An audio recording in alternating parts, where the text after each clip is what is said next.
Por último painel desse primeiro dia de evento, a gente vai convidar um executivo que é bastante responsável pelo desenvolvimento do mercado imobiliário fluminense. Assim como eu falei isso para o Cláudio e para o Léo lá no começo, eu volto a falar agora no final. Então, para falar sobre as perspectivas de financiamento da produção, diretrizes durante e pós a pandemia, eu vou convidar o Cláudio Martins ao nosso palco virtual. Deixa eu já incluir o Cláudio aqui. O Cláudio é superintendente de habitação da Caixa no estado do Rio de Janeiro, onde ele já trabalha há 35 anos, então domina o assunto e está há muito tempo aí na linha de frente do mercado imobiliário fluminense. Então, Cláudio, muito obrigado pela presença. Sei que o pessoal aqui está doido para ouvir o seu posicionamento e o da Caixa sobre o que vem pela frente.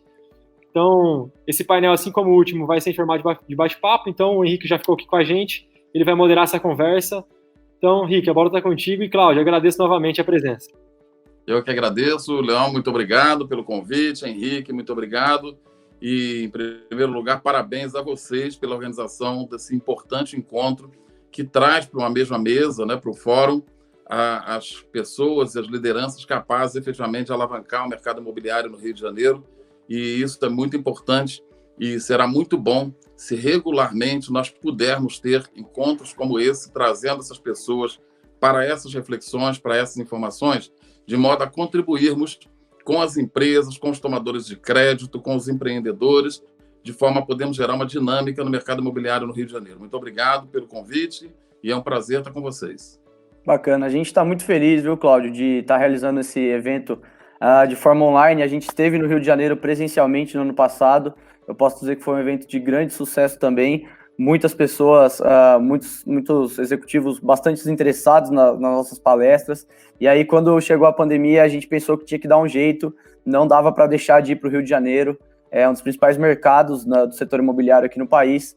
E, felizmente, a gente conseguiu encontrar uma plataforma que ofereça todas as funcionalidades do ambiente físico, exceto ali pelo aperto de mão, pelo cafezinho. Mas, enfim, temos networking, temos palestras de ótimo nível. E a gente é que está muito feliz de novamente estar no Rio de Janeiro e poder contar com a sua participação, com a sua presença, é um motivo de grande honra para a Smartus. Então, para a gente começar efetivamente o bate-papo, eu gostaria de abrir espaço para que você comente as principais medidas da Caixa no enfrentamento da pandemia em relação ao crédito imobiliário, né? Tanto para as pessoas físicas quanto para as empresas, as construtoras que compõem aqui hoje boa parte da audiência desse evento. E aí depois a gente pode até entrar em mais detalhes sobre cada medida, mas para a gente iniciar, gostaria que você desse aí um overview de tudo que a Caixa vem anunciando para enfrentar a pandemia.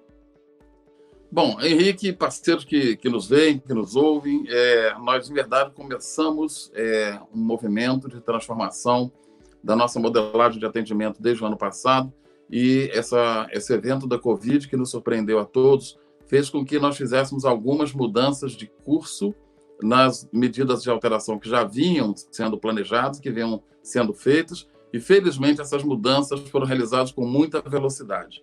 Em rapidíssimas pinceladas, a gente volta um pouquinho para falar da mudança estrutural, da condição de atendimento que visa aumentar o volume de contratação e aumentar a velocidade de venda dos empreendimentos.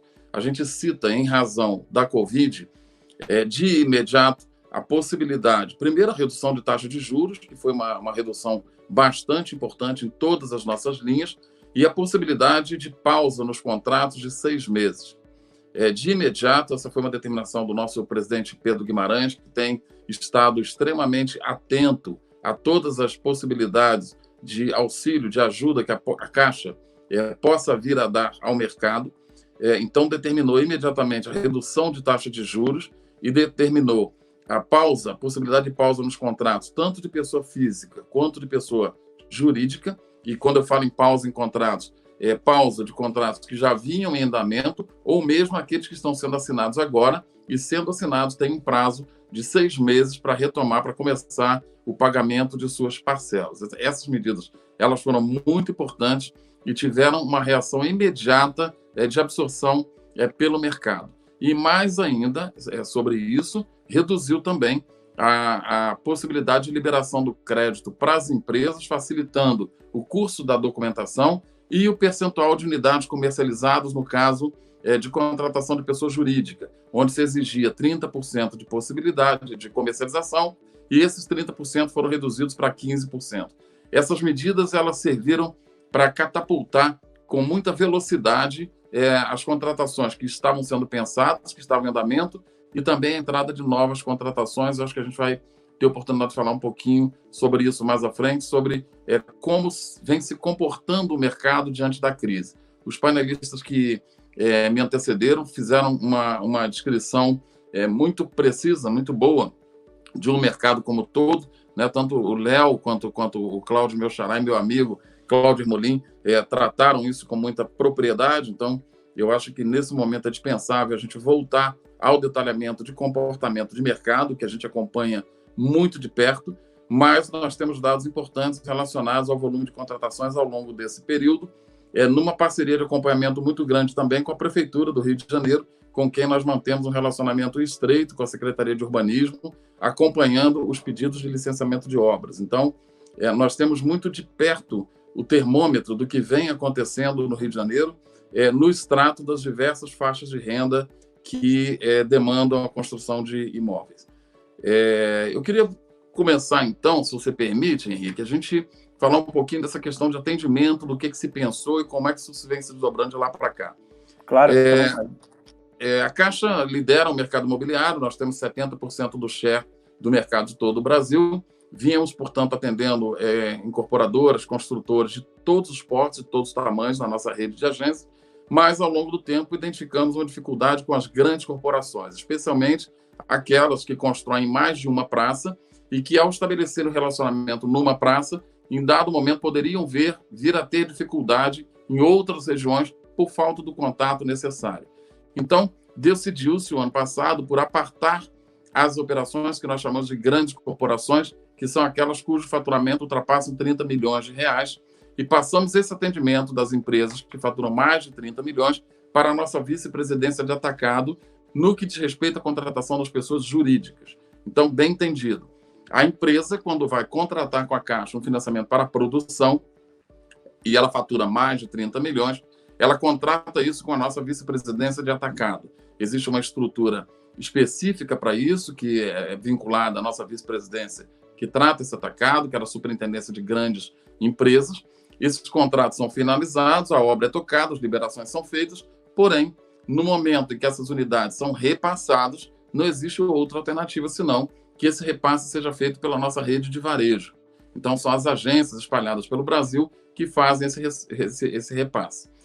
Começamos a operar com esse atendimento de atacado e vimos a necessidade de fazer uma reestruturação da nossa rede de varejo. Até o fim do ano passado, começo desse ano, nós estávamos organizados em todo o Brasil por superintendências regionais, responsáveis por grupos que variavam aí de 40, 50, 60. Na Bahia, tínhamos uma superintendência com 80 agências, e esse era um mapa bastante grande de controle para um superintendente dar o atendimento.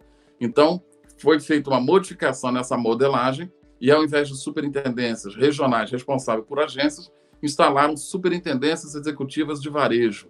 O superintendente executivo de varejo, efetivamente, é o chefe das agências. Ele tem debaixo dele de 10 a 15 agências. Portanto, é um executivo da empresa que está muito próximo do atendimento, muito próximo da operação e tem condições de permanentemente estar circulando entre as agências, em contato com os clientes, sabendo o que está acontecendo. Então, de março para cá, nós passamos a operar com essa nova modelagem, segregando atacado de um lado, varejo do outro. Esse varejo controlado pelos nossos superintendentes executivos de varejo, sob coordenação de um superintendente de rede, que são 54 no Brasil todo, com uma amplitude, portanto, de controle muito menor, o que aproxima esses executivos da operação.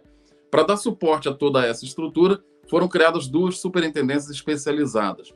Uma superintendência de governo, no Rio de Janeiro é a Carol, que é a nossa superintendente de governo, que é quem faz a interlocução com a Prefeitura e com o Estado do Rio de Janeiro, e uma superintendência de habitação, cujo responsável sou eu.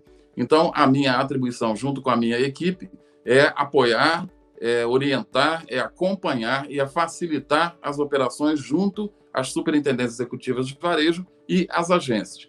E, tecnicamente, apoiando o nosso funcionamento das operações habitacionais, nós temos a engenharia, que é a GIAB, comandada pelo nosso amigo Klaus, que tem sido um parceiro extraordinário no Rio de Janeiro, e temos o jurídico, que, da mesma forma, tem tido uma parceria extraordinária. Então, com isso, nós agregamos uma velocidade extraordinária não só no processo de contratação, mas também de aproximação, tanto das construtoras quanto dos incorporadores e também da figura dos correspondentes bancários, que são aqueles agentes que efetivamente colhem a documentação e transitam com todos esses documentos e o processo para que a escritura seja feita.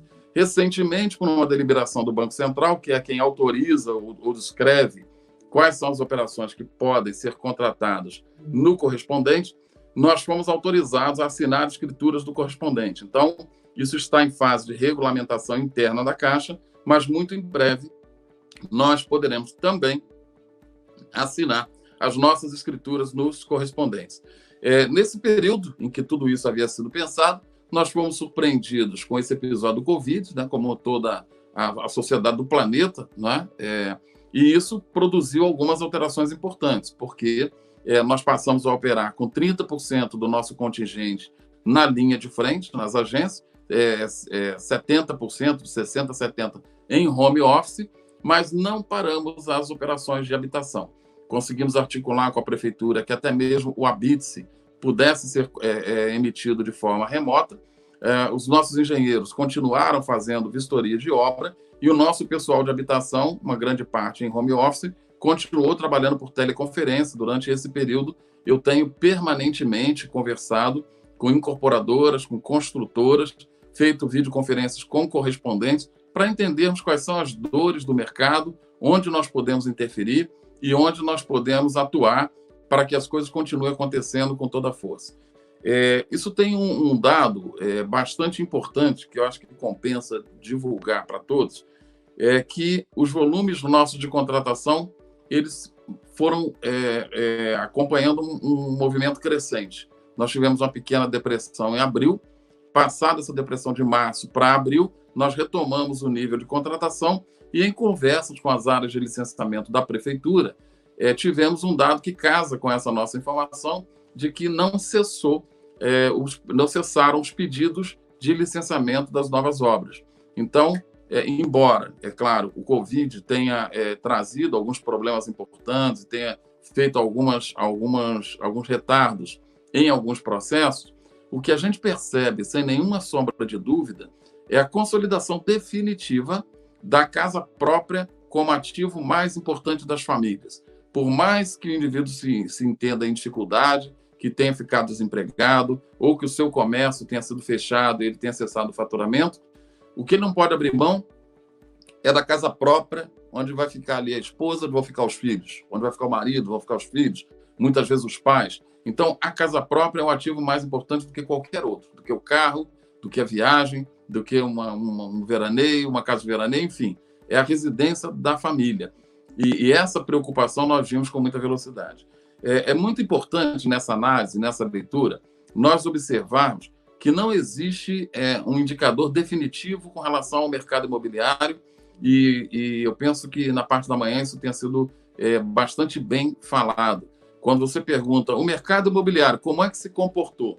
A primeira resposta precisa ser, depende. De que faixa de mercado você se refere, de que região do município você se refere e a que tipo de produto você se refere. Porque quando você qualifica um produto, que é aquilo que é desejado, a um preço que é possível ao demandante pagar, numa região que atende às necessidades, você consegue velocidade de venda. Se você produz um produto mal dimensionado, super ou subdimensionado para uma determinada região, você não tem a velocidade de venda correspondente. Então, não é raro, numa mesma incorporadora, e eu tenho conversado com todas elas, pequenas e grandes, não é raro que uma mesma incorporadora faça diversos lançamentos e desses lançamentos construídos sob o mesmo critério técnico e uma mesma instrumentação, ele tem diferentes velocidades de venda, inclusive alguns problemas de venda em alguns empreendimentos específicos, porque é essa a calibragem muito difícil. E aí, nós, com o know-how que temos, com a nossa área técnica muito atuante e acompanhando tudo o que acontece, temos total condição de acompanhar esses projetos e, em muitos momentos, fazendo esse aconselhamento aos projetos que chegam, porque quando é feita a pré-análise de engenharia, os nossos técnicos muitas vezes opinam que um projeto possa ser readequado, que ele possa ser reorientado, porque o que nos interessa muito é que esse projeto seja lançado e que a gente consiga alcançar a velocidade de venda necessária para que ele seja um sucesso. Eu tenho, como falei antes, conversado muito com os incorporadores e com os construtores, e o que eu tenho falado para o mercado é que o nosso sucesso ele é 100% dependente do sucesso do nosso parceiro. Se você constrói um prédio e não tem a velocidade de venda que você planejou para isso, se você não tem sucesso, eu também não tenho como ter sucesso. Eu dependo do seu sucesso. Então, aquilatar um projeto da forma mais próxima possível, aquilo que o mercado espera, sob o nosso ponto de vista, é fundamental para que a gente obtenha a velocidade de venda desse empreendimento. E a gente sabe que a placa da caixa, e a gente tem diversas medições que comprovam isso, que uma placa da caixa à frente do empreendimento é fator, sim, de incremento da velocidade de venda daquelas unidades. A parte disso tudo, nós também diversificamos as possibilidades de financiamento.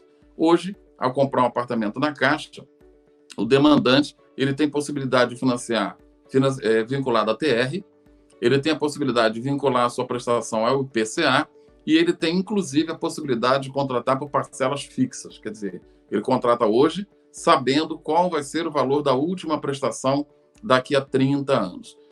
Com destaque ao fato de que a TR continua liderando a absoluta a preferência do consumidor no momento dessas contratações.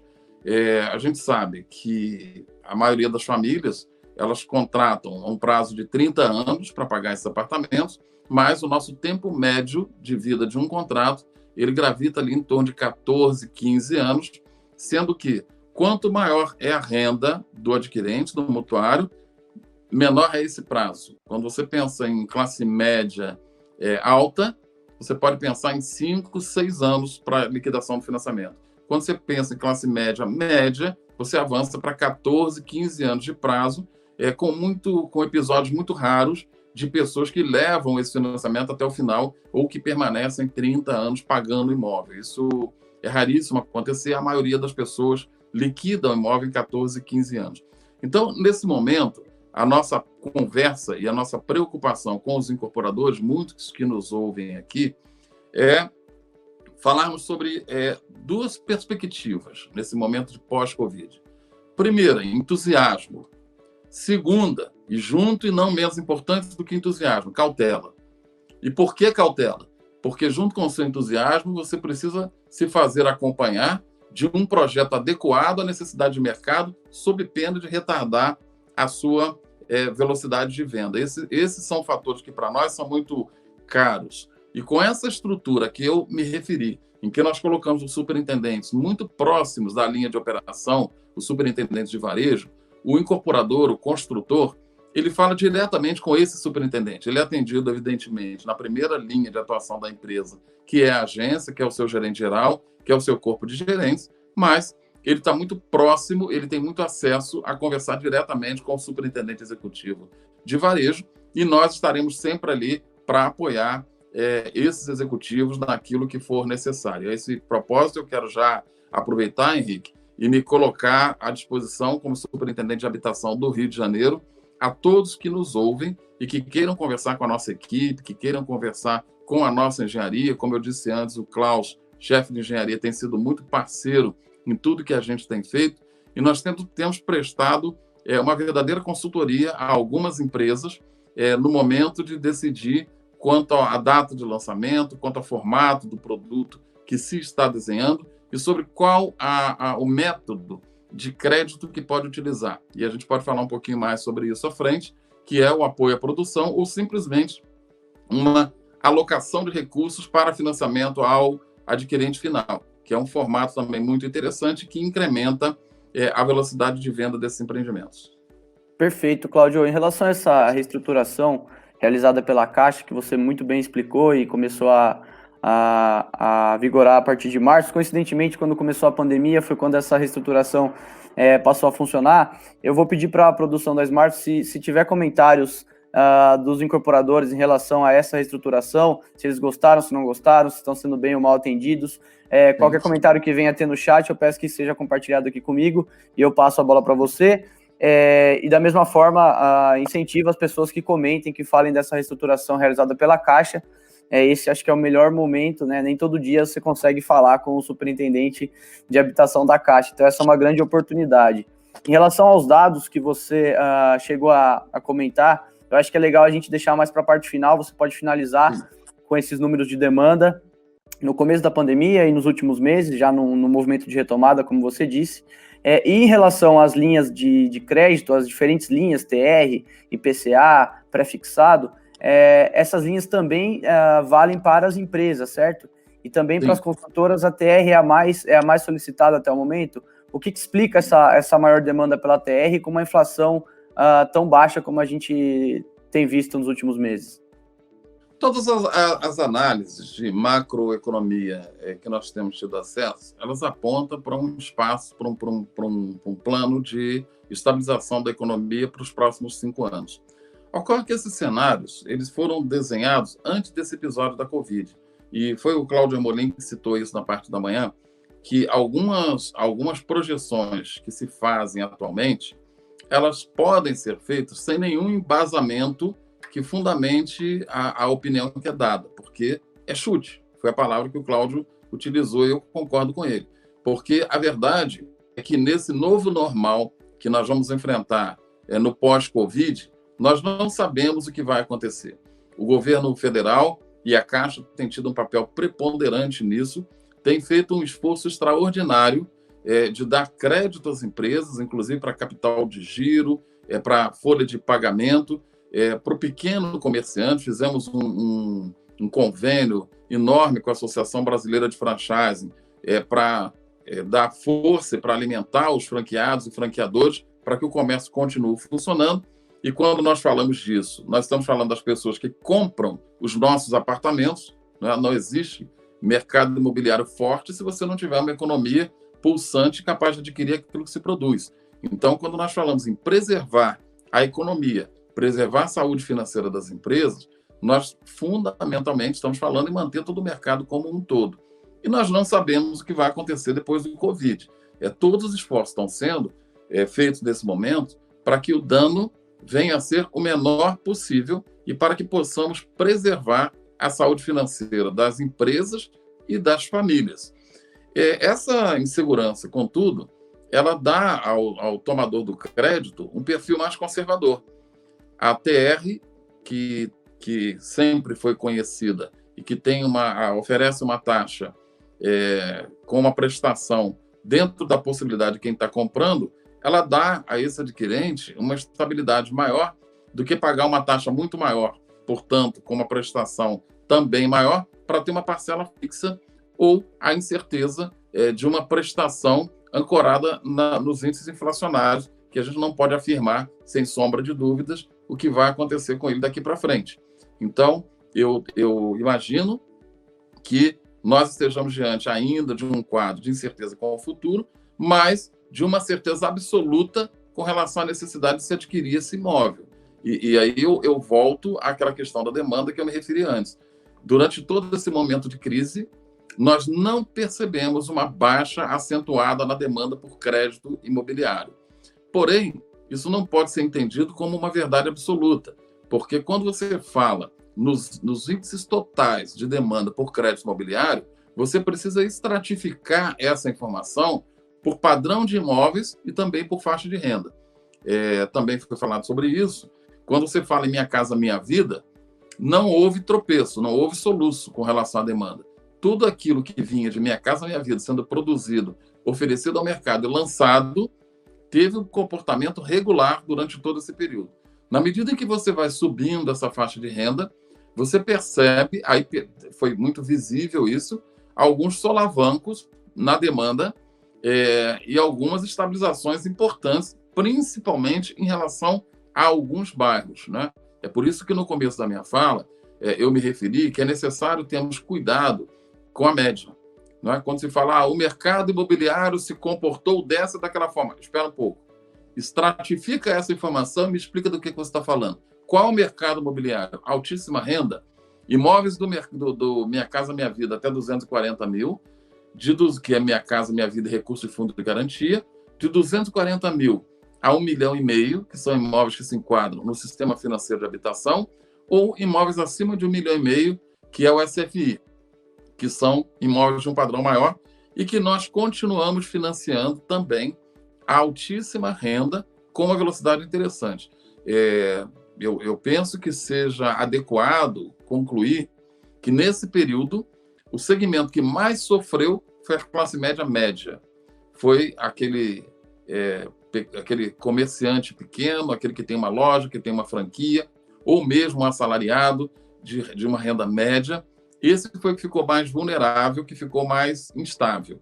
A baixa renda continuou com a sua demanda aquecida, até porque é uma faixa que tem subsídio e essas pessoas não vão declinar de comprar esses apartamentos, e a alta renda tem oxigênio suficiente para parar para pensar e decidir ao longo do tempo.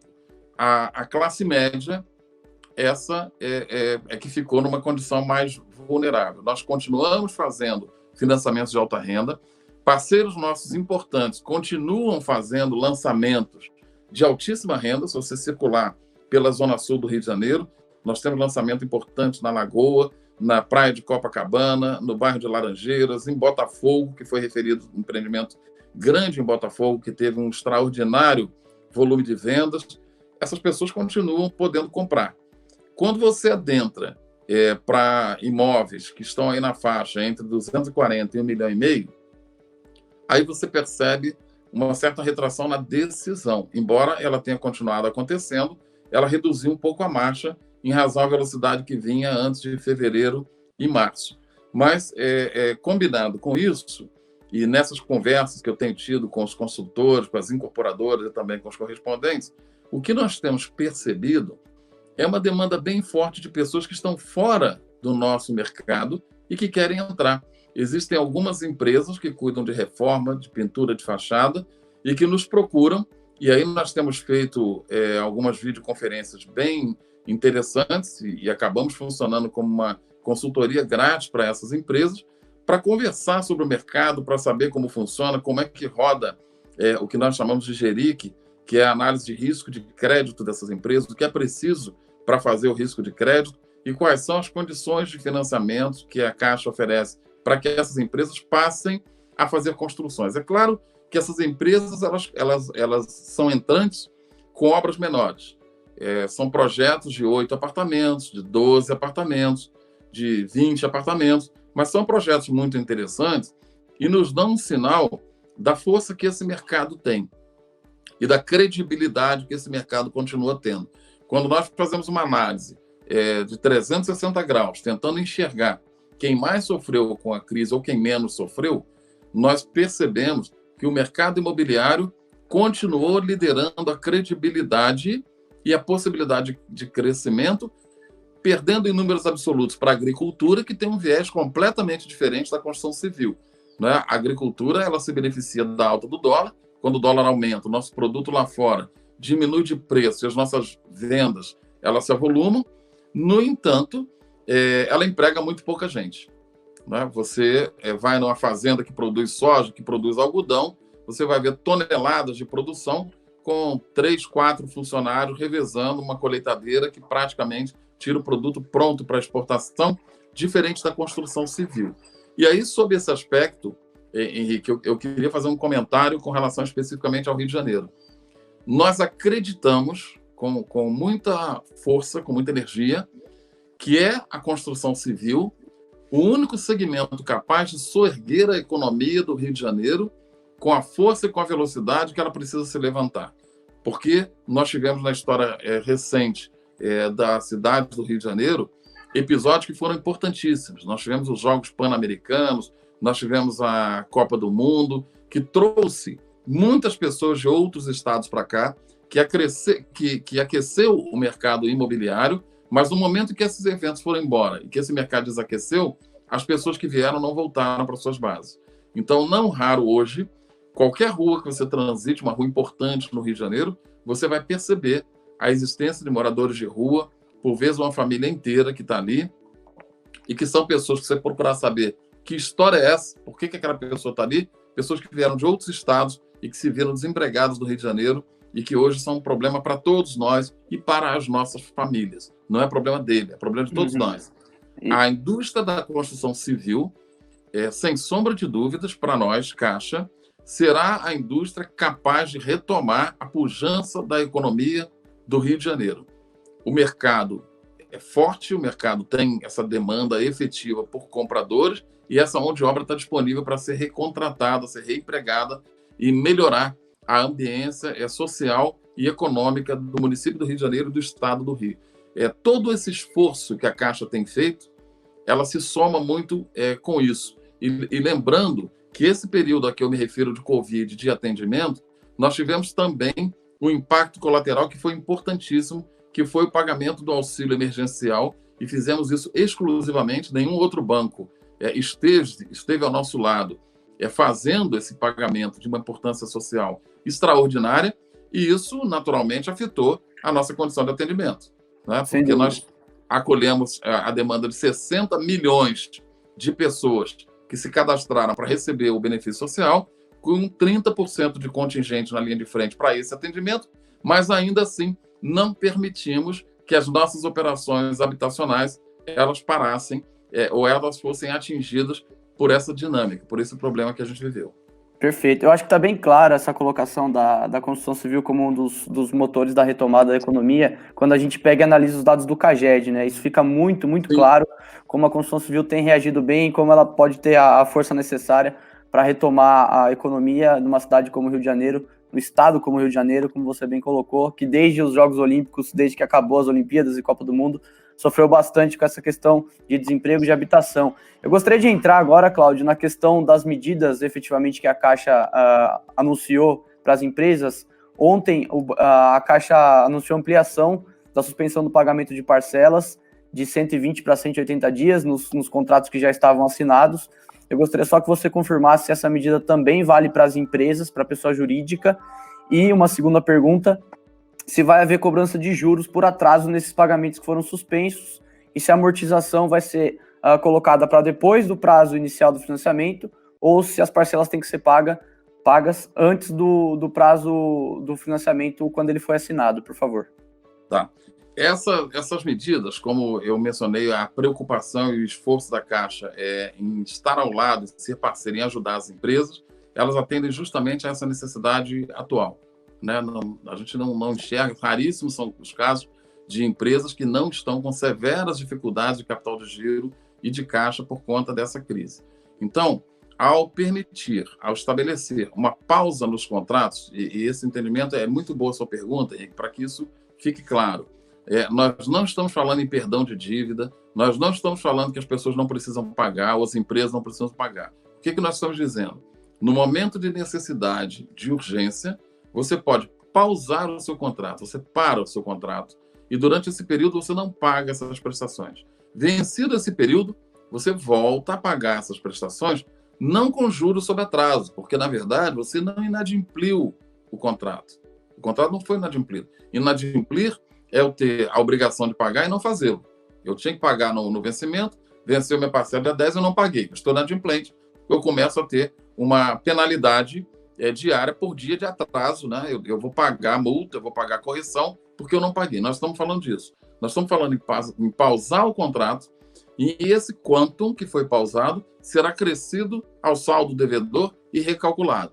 Então, terminado o período de pausa, esse contrato será retomado e será retomado com o recálculo da prestação, onde se incluem as prestações, não multa, mas as prestações dos encargos que são devidos ao longo do período. Quer dizer, o juro nesse período ele continua ocorrendo naturalmente, porque o capital, de forma efetiva, ele está sendo utilizado. Mas esse montante ele está sendo acrescido ao saldo devedor e vai ser recalculada a prestação lá na.